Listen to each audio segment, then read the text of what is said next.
সকলকে শুভেচ্ছা।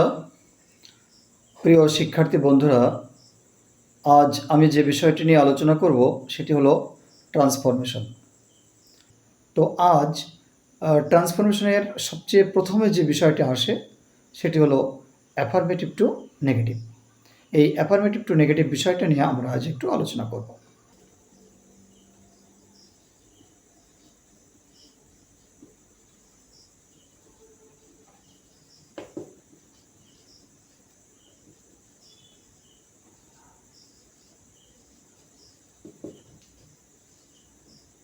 Affirmative two negative, আমাদের প্রথম কাজ হচ্ছে যে অ্যাফার্মেটিভ টু নেগেটিভ সেন্টেন্সগুলোর ক্ষেত্রে সাধারণত দেখা যায় যে কখনো কখনো অর্থের পরিবর্তন হয়ে যায়, আবার কখনো কখনো অর্থের পরিবর্তন হয় না। যদি আমরা কোনো সেন্টেন্সকে নেগেটিভ করতে যেয়ে অর্থের পরিবর্তন করে ফেলি তাহলে সেটা হবে কনভার্সন, আর যদি অর্থের পরিবর্তন না করি তাহলে সেটা হবে ট্রান্সফরমেশন। দেখা যায় আমরা প্রথমে একটা সেন্টেন্স লিখি, হি ইজ এ গুড বয়। আমি একটা সেন্টেন্স লিখেছি, হি ইজ এ গুড বয়।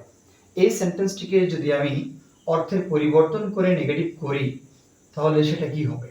সেটা হবে he is not a good বয়। এখানে এই সেন্টেন্সটিতে আমার সম্পূর্ণ অর্থ পরিবর্তন হয়ে গেছে। হি ইজ এ গুড বয় অর্থ সে একটা ভালো ছেলে, আর he is not a good boy সে একটা ভালো ছেলে নয়।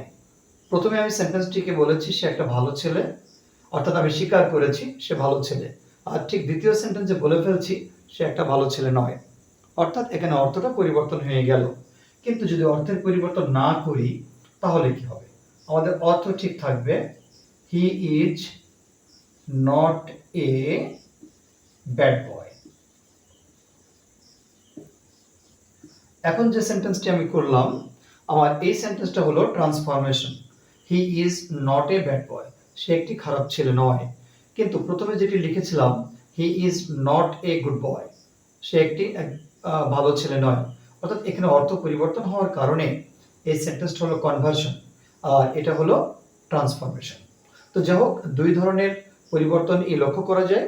কখনো কখনো সেন্টেন্সের ডান পাশে দেওয়া থাকবে যে make it negative without changing the meaning, make it negative without changing the meaning. যদি এরকম লেখা থাকে তাহলে আমাদেরকে ট্রান্সফরমেশন করতে হবে, he is not a bad boy, he is not a bad বয়। আবার কিছু কিছু ক্ষেত্রে দেখা যায় যে বিপরীত শব্দ ব্যবহার করে আমরা যেমন এখানে করেছি, গুডকে আমরা এখানে ব্যাড করে দিয়েছি, অর্থাৎ এগুলো আমরা ট্রান্সফরমেশন করতে পারবো এভাবে। সাধারণত এটাই বেশি শেখানো হয়ে থাকে। আবার যদি আমি বলি হি ইজ এ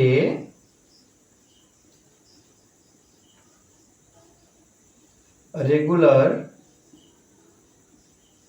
স্টুডেন্ট, এই সেন্টেন্সটিকে যদি নেগেটিভ করা হয় তাহলে কি দাঁড়ায়? হি ইজ নট, এইবার আমি একটু থেমে গেলাম। এখানে রেগুলার বলে একটা শব্দ আছে, সে একজন নিয়মিত ছাত্র। এখন আমার এটাকে নেগেটিভ করবার সময় দেখতে হবে যে আমার কোনো আর্টিকেলগত কোনো ব্যাপার আছে কিনা। এখানে আমার একটা আর্টিকেল ব্যবহার করা হয়েছে এ, আমি কি এখানে এটা রাখতে পারবো নাকি পারবো না? এখানে আমার অ্যাডজেক্টিভ হিসাবে আছে রেগুলার, এই রেগুলারটাকে আমার অপোজিট করে দিতে হবে, আর অপোজিট করতে গেলে আমার লিখতে হবে ইরেগুলার। আর ইরেগুলার লিখতে গেলে আমার প্রথমে আসবে একটি ভয়েল সাউন্ড, ভয়েল আসবে আই। যেহেতু ভয়েল সেহেতু আমি কিন্তু আর এটা রাখতে পারবো না, আমাকে অ্যান দিতে হবে। He is not an irregular student, সে একজন অনিয়মিত ছাত্র নয়, অর্থাৎ সে একজন নিয়মিত ছাত্র। এখানে অর্থের কোনো পরিবর্তন হয়নি। আমরা যদি আরেকটা লিখি,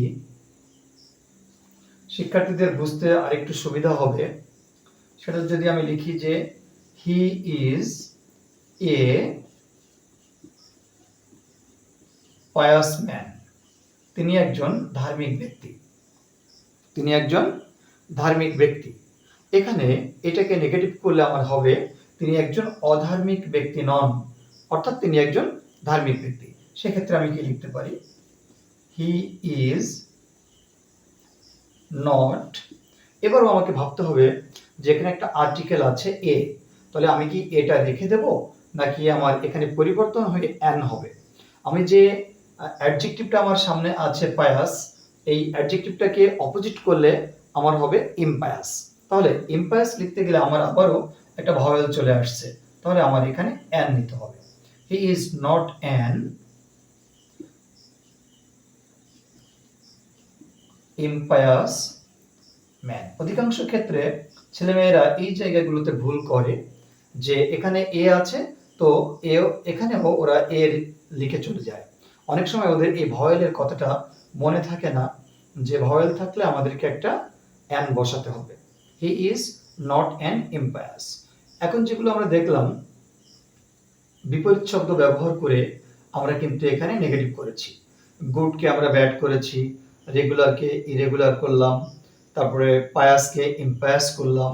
আমরা আরো একটা দেখব, কোশ্চেন নাম্বার 4 দিলাম,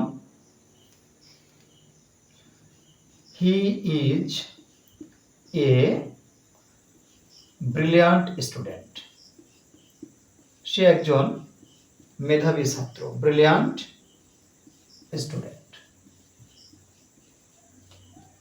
এখন যদি আমি লিখতে চাই সে একজন অমেধাবী ছাত্র নয়, তাহলে আমাকে কি লিখতে হবে? এক্ষেত্রে আমার ব্রিলিয়ান্টের ঠিক অপোজিট ওয়ার্ডটা জানতে হবে। তাহলে দেখা যাক আমরা এখানে কি লিখতে পারি। হি ইজ নট এ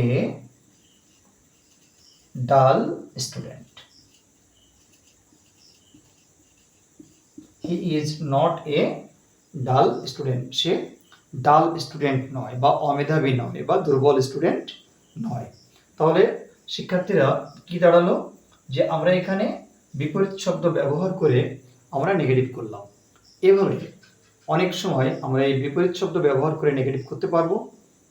এছাড়াও অ্যাফার্মেটিভ সেন্টেন্সকে নেগেটিভ করার আরো অনেক সিস্টেম রয়েছে, উপায় রয়েছে, আমরা ধীরে ধীরে সেগুলো জানবো। সকলকে ধন্যবাদ।